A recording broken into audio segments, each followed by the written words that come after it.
Hi hello welcome to ಜಾಗಲ್ಸ್ ರುಚಿ Bhagya's kitchen. ಇವತ್ತಿನ ವಿಡಿಯೋದಲ್ಲಿ ನಾನು ಸ್ಟ್ರೀಟ್ ಸ್ಟೈಲ್ ಪಾವ್ ಭಾಜಿನ ಮನೆಗೇ ತೊಗೊಂಡು ಬಂದಿದ್ದೀನಿ.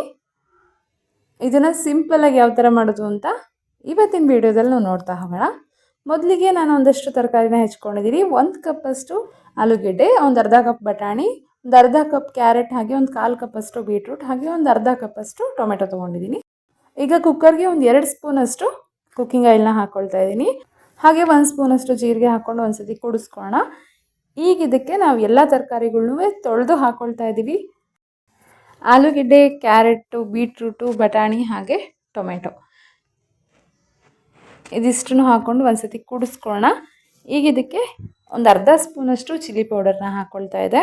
ಹಾಗೆ ಒಂದು ಅರ್ಧ ಸ್ಪೂನಷ್ಟು ಉಪ್ಪು ಕೂಡ ಹಾಕ್ಕೊಂಡು 1.5 ಕಪ್ಪಷ್ಟು ನೀರನ್ನ ಸೇರಿಸ್ಕೊಂಡು ಒಂದು 5 ವಿಷಲ್ ಬರೋದಕ್ಕೆ ಬಿಟ್ಬಿಡೋಣ. ಈಗ ನಾನು ಒಂದು ಬೌಲ್ಗೆ ಬಿಸಿ ಬಿಸಿ ನೀರನ್ನ ಹಾಕ್ಕೊಳ್ತಾ ಇದ್ದೀನಿ, ಒಂದು ಅರ್ಧ ಕಪ್ಪಷ್ಟು.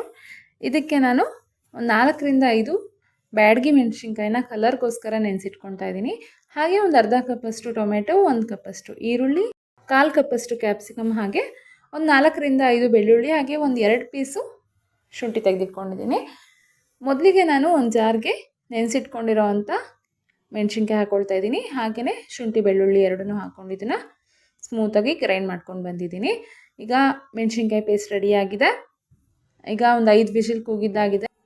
ಈಗ ಎಲ್ಲ ತರಕಾರಿನೂ ನಾವು ಸ್ಮೂತಾಗಿ ಮ್ಯಾಶ್ ಮಾಡ್ಕೊಳ್ಬೇಕಾಗತ್ತೆ.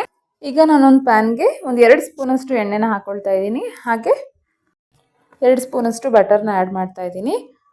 ಈಗ ಒಂದು ಅರ್ಧ ಸ್ಪೂನಷ್ಟು ಜೀರಿಗೆ ಹಾಕ್ಕೊಂಡು ಸಣ್ಣದಾಗಿ ಹೆಚ್ಚಿಟ್ಕೊಂಡಿರೋವಂಥ ಈರುಳ್ಳಿನ ಹಾಕ್ಕೊಂಡು ಬಾಡಿಸ್ಕೊಳ್ಳೋಣ. ಈರುಳ್ಳಿ ಒಂದು ಸ್ವಲ್ಪ ಬೆಂದಿದೆ ಅನ್ನೋ ಅಷ್ಟರಲ್ಲೇ ಇದಕ್ಕೆ ಒಂದು 1/4 ಕಪ್ಪಷ್ಟು ಕ್ಯಾಪ್ಸಿಕಮ್ನ ಹಾಕ್ಕೊಂಡಿದ್ದೀವಿ, ಸಣ್ಣದಾಗಿ ಹೆಚ್ಚಿಟ್ಕೊಂಡಿರೋ ಅಂಥದ್ದು. ಇದೆರಡು ಒಂದು 3/4 ಭಾಗ ಫ್ರೈ ಆಗಿದ್ದಾದಮೇಲೆ ಇದಕ್ಕೆ ಮೆಣಸಿನ್ಕಾಯಿ ಖಾರನ ಹಾಕ್ಕೊಳ್ತಾ ಇದ್ದೀವಿ, ಇದು ಕಲರ್ಗೋಸ್ಕರ.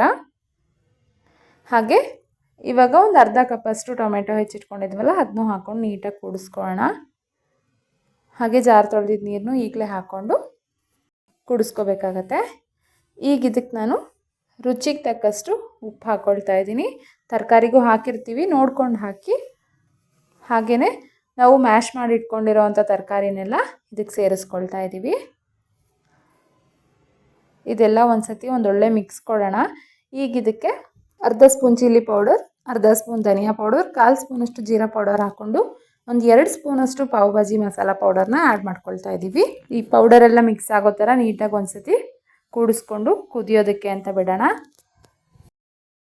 ಈಗ ಇದನ್ನು ಇನ್ನೊಂದು ಸತಿ ಮತ್ತೆ ಈ ಥರ ಮ್ಯಾಶ್ ಮಾಡ್ಕೊಳ್ತಾ ಇದ್ದೀನಿ.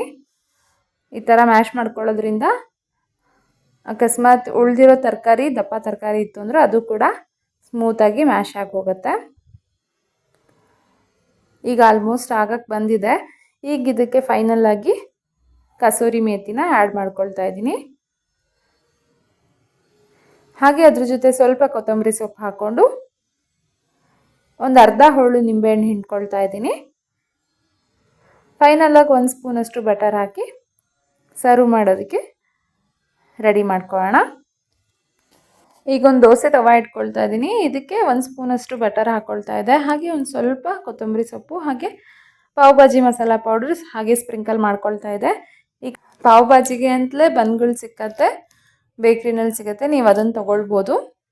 ಅದನ್ನು ಈ ಥರ ಮಧ್ಯಕ್ಕೆ ಕಟ್ ಮಾಡ್ಕೊಂಡಿದ್ದೀನಿ. ಹಾಗೆ 2 ಸೈಡೂ ಬಟರ್ ಹಾಕಿ ಹಾಗೆ ರೋಸ್ಟ್ ಮಾಡ್ಕೊಳ್ತಾ ಇದೆ. 2 ಸೈಡು ರೋಸ್ಟ್ ಆಗಿದ್ದಾದಮೇಲೆ ನಾನು ಸ್ವಲ್ಪ ಈರುಳ್ಳಿ ಹಾಗೆ ಒಂದು ನಿಂಬೆ ಹೋಳು ಜೊತೆಗೆ ಇದನ್ನು ಸರ್ವ್ ಮಾಡ್ಕೊಳ್ತಾ ಇದ್ದೀನಿ. ನೋಡಿದ್ರಲ್ಲ, ಮನೆಯಲ್ಲೇ ಸಿಂಪಲ್ಲಾಗಿ ಹಾಗೆ ತುಂಬಾ ಟೇಸ್ಟಿಯಾಗಿ ಪಾವ್ ಭಾಜಿನ ಯಾವ ಥರ ಮಾಡೋದು ಅಂತ. ವಿಡಿಯೋ ಇಷ್ಟ ಆಗಿದರೆ ಎಲ್ಲರೂ ಲೈಕ್ ಮಾಡಿ, ಎಲ್ಲರೂ ಒಂದ್ಸತಿ ಖಂಡಿತ ಟ್ರೈ ಮಾಡಿ. ಇನ್ನೂ ಯಾರ್ಯಾರು ನಮ್ಮ ಚಾನಲ್ ಸಬ್ಸ್ಕ್ರೈಬ್ ಮಾಡ್ಕೊಂಡಿಲ್ಲ ಪ್ಲೀಸ್ ಸಬ್ಸ್ಕ್ರೈಬ್ ಮಾಡ್ಕೊಳ್ಳಿ. Thank you.